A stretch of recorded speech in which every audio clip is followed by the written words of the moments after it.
Tonight, Federal Resources Minister Matt Canavan makes a flying visit to the Upper Spencer Gulf about a proposed nuclear waste dump.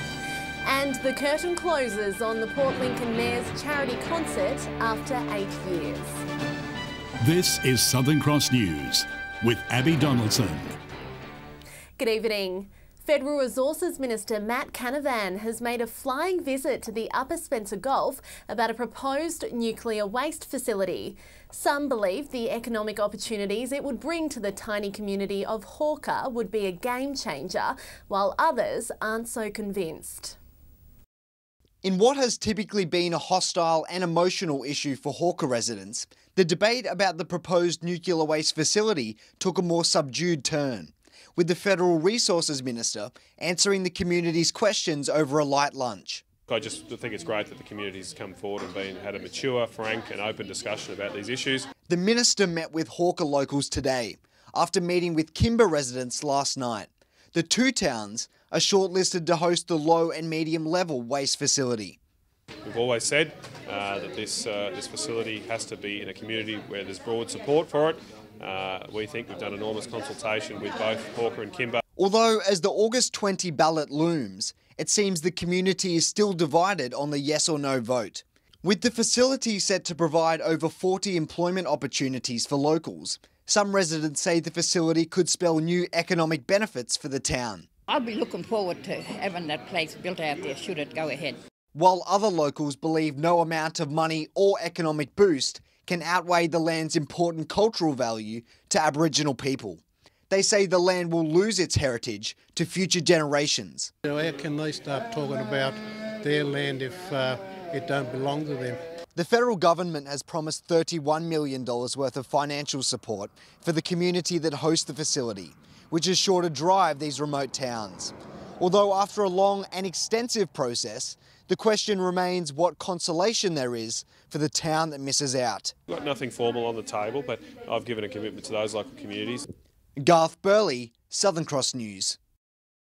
A new search will begin in Kimba for Adelaide man Scott Redman, who's been missing for 3 months. Mr Redman was allegedly in a car chase with police near the town on April 21, which saw a car dumped near Secret Rocks, 40 k's east of the town. 2 major police searches of the area have so far failed to uncover any sign of the 19-year-old. It's hoped the fresh search west of Secret Rocks tomorrow and Thursday will find items linked to the disappearance. Anyone with information is urged to call Crime Stoppers on 1800 333 000. Meantime, police are hunting thieves who stole hundreds of sheep from an EP farm. Between May 1 and July 24, thieves broke into a property at Merdinga, about 20 k's southeast of Lock. It's believed 140 merino ewes were stolen from the farm in that time. Each missing ewe has a spur and notch ear tag. Anyone with information is urged to call Crime Stoppers. Our region could be set for a mineral exploration boom thanks to a state government CSIRO project.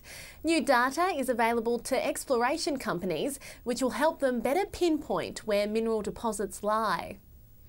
Stretching from the far north to the Yorke Peninsula, the Gawler Craton is the home of mining in SA. Mines such as Simek, Olympic Dam and Carapatina operate in the Craton, with all having a high reputation. In recent years, the state government and the CSIRO have been investigating about what lies beneath the surface, using aeroplanes and magnetic beams. They can give very, very good descriptions of exactly what's underground. The data has been analysed by the CSIRO and the Geological Survey of SA.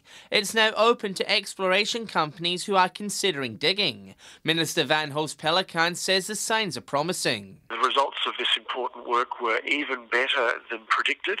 This information becomes public, any organisation. He says the data will give companies a clearer map of where mineral deposits are, increasing accuracy. And the more activity there is, the better it is for our economy. Get started so that they can employ people, so that South Australia can receive the economic benefit that they bring. The findings were presented in Adelaide at an investment conference and received a welcomed reception. The exploration companies and the investment companies all indicated that they were very pleased by the results. John Hunt, Southern Cross News. Meantime, another mining company has its eyes set on Broken Hill. Castillo Copper Limited announced today it's planning a drilling campaign in an area around the Silver City targeting the mineral cobalt. Cobalt is a major component in battery making and is in high demand around the world. The company says they're still compiling all the necessary geological data before applying to the state regulator to start drilling. An important forum discussing alternative strategies for kangaroo management has been held in Broken Hill. The ongoing drought across Western New South Wales is causing roo numbers to drop dramatically.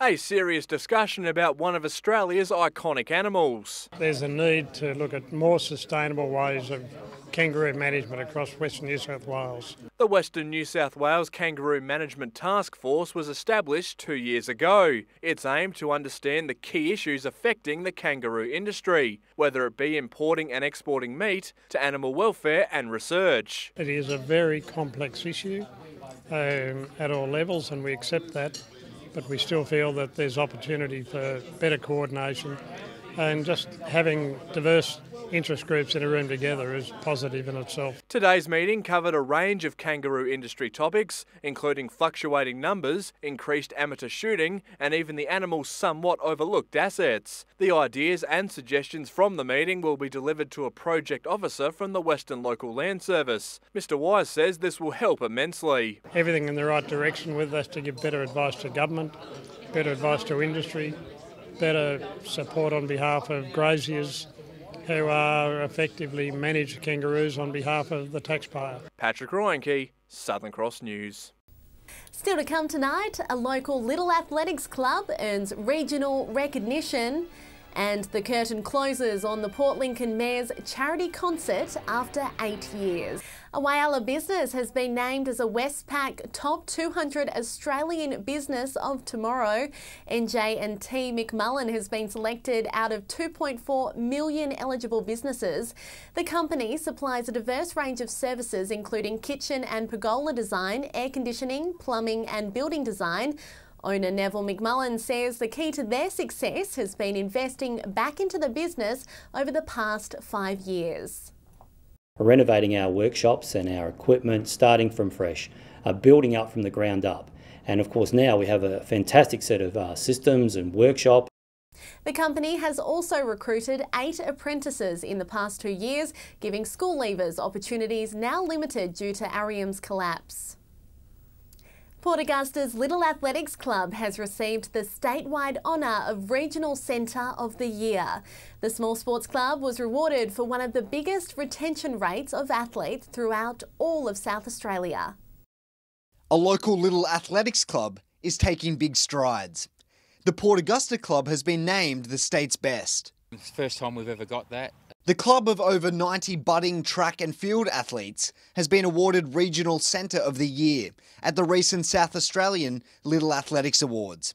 Its high retention rate of over 70%, trumping many of the large metropolitan centres. I think it makes people aware that we have a Little Athletics centre in the town that is doing really well for our city. The night proving to be extra special for outgoing President Shane Packard, who was recognised for over 20 years of service to the club. We're not in to get into sport to get recognition, but when that comes along, you sort of take it and think, well, I've done a good job. And Shane's continued drive to service the community stems from a strong belief in the Little A's program. It improves the whole community with the kids in sport and keeping active and healthy. I like going out there and having fun with my friends. It just lets me just run around and be myself. The new season is just months away, with registrations open in September. So if you want to try, come and give it a go. We don't turn anybody away, so what you put into it is what you get out of it. Garth Burley, Southern Cross News. The state government is committing $1 million towards regional airport upgrades to help the local economy grow, create more jobs and boost tourism. Regional airport operators can apply for funding to reseal runways and taxiways, replace lighting and upgrade terminal facilities. Last year's funding round saw Whyalla, Port Augusta and Port Lincoln airports upgraded. Aged care residents in the Mid-North have had the delight of listening to world-class live music in the comfort of their own home. It's all part of this year's Adelaide Guitar Festival. Bringing music to the ears of Helping Hand aged care residents across the Mid-North. The thing that the Guitar Festival is trying to do is to open up access to great music and great local music. And music is just so enlivening to so many of them. The Resonance spin-off show brings the 2018 Adelaide Guitar Festival to residents who would otherwise be unable to attend the concerts in town. It's just really wonderful to come out to people who perhaps necessarily wouldn't be able to come to those events. They have international reputations. They play in all parts of the world, which is very unusual to get people of that calibre to come to a little place like Jamestown and to be willing to play to our residents here. Well, I wouldn't have been able to go. But it's marvellous. Everything's good. The outreach program has had an overwhelmingly positive response from residents as the spin-off festival tours 6 aged care residential sites across the state. The artists are coming out knowing that they're playing to an older group, and their concert is focused in response to that. And I'd love to do more of this because I think it's really, really important, not just for the residents here but also for us as artists. Rachel Nell, Southern Cross News. It's the final curtain call for the Port Lincoln Mayor's charity concert as Bruce Green steps down. Mr Green says he looks forward to welcoming back some of the best acts one more time. One last bow as the curtain closes for the Mayor's last charity concert. Really looking forward to it. This will be number 8. It's something I instigated when I first became Mayor. It was really a showcase for the emerged and emerging talent in the community. And for his last hurrah, he's turned to some of his favourite performers to return to centre stage. Ones I really like are the Gymnastics Club. They come on, they open the show. I've invited them back this year and they're ready to do it again for me. This year there'll be a new host to lead the show, who will be sure to provide plenty of laughs. I've invited Tony Ford, who I really like his humour. He's putting together a couple of little skits. I know he's going to stitch me up. I know it's going to be embarrassing, but Tony is always really good value. Plus, there'll be plenty more local musicians to light up the stage. And as always, Bruce picks a local charity for the proceeds of the concert to go to. Over years, I've spread it around and have donated money to, or all the proceeds from the show go to charity. So this year it's the Community Foundation. The concert will be on August 12 at the Nautilus Arts Centre. Tickets are $20 and are available at the box office. Casey Trelaw, Southern Cross News. Stay with us after the break. We'll have all the weekend sport results. And it looks as though we'll be seeing some midweek sunshine. I'll have all the local weather details soon. Welcome back. Turning to sport news now, and it was a big weekend for netballers on Saturday. Casey Trelaw joins us with this week's sport. And Casey, much like the football, it was a fierce battle between Port Lincoln's top 2 netball teams. Yes, that's right, Abby. It was another rematch of last year's grand final between Waybacks and Wanilla here on the netball courts. However, Waybacks proved too strong for the Rangers and continued their undefeated form to cement themselves at the top of the ladder, with the red and blue winning the game by 16 goals. Meantime, Imperials were too strong for St Mary's, defeating them by 9 goals, and Souths defeated Boston. Turning to Port Pirie, and it was a win for Solomon Town over Central Risdon, and Celtics defeated Port. In Port Augusta, the Railways remain in hot form, defeating St Joseph's by 19 goals, while the Vikings claim the win over the Magpies. In Whyalla, Kiwi accounted for True Blue with a 16-goal win, while the Warriors defeated YCW.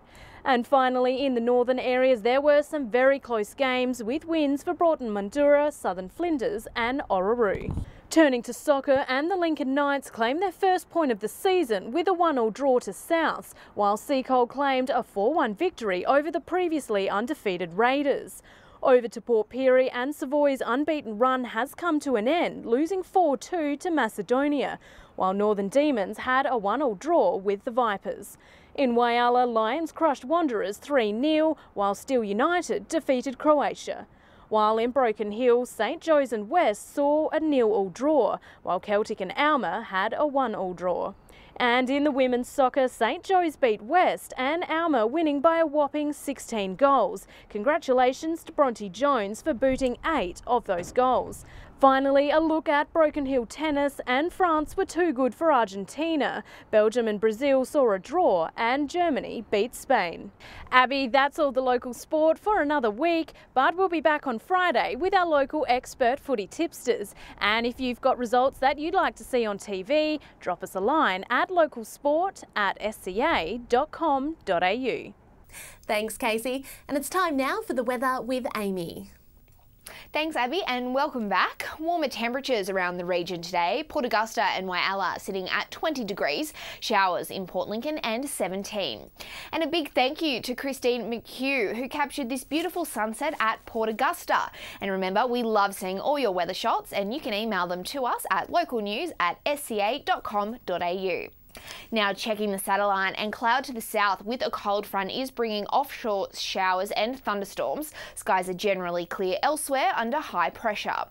If you're out on the waters tomorrow, northeasterly winds are increasing up to 20 knots, with seas reaching up to 2 metres. Sunrise is at 7:13, while it will be setting at 5:38.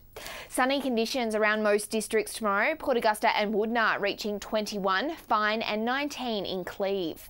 Wet and windy conditions developing in Port Lincoln, Cleve and Woodnard leading into the weekend. Maximum temperatures will sit in the mid to high teens.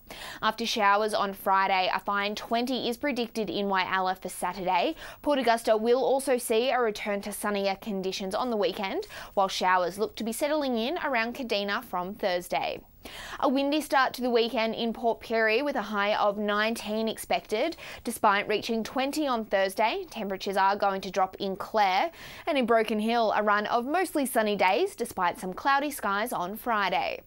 So it looks like we haven't seen the last of the rain just yet. Abby, back to you.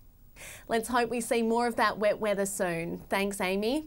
And make sure you tune in tomorrow night, where we will be bringing you a special report on how one of Australia's worst droughts is affecting South Australian farmers. With some facing their 3rd year of no income, we'll take a look at what needs to be done and how local farmers are getting together and looking after each other. And that's all the local news for tonight. Thanks for your company. I'll have updates later. Until then, enjoy your evening.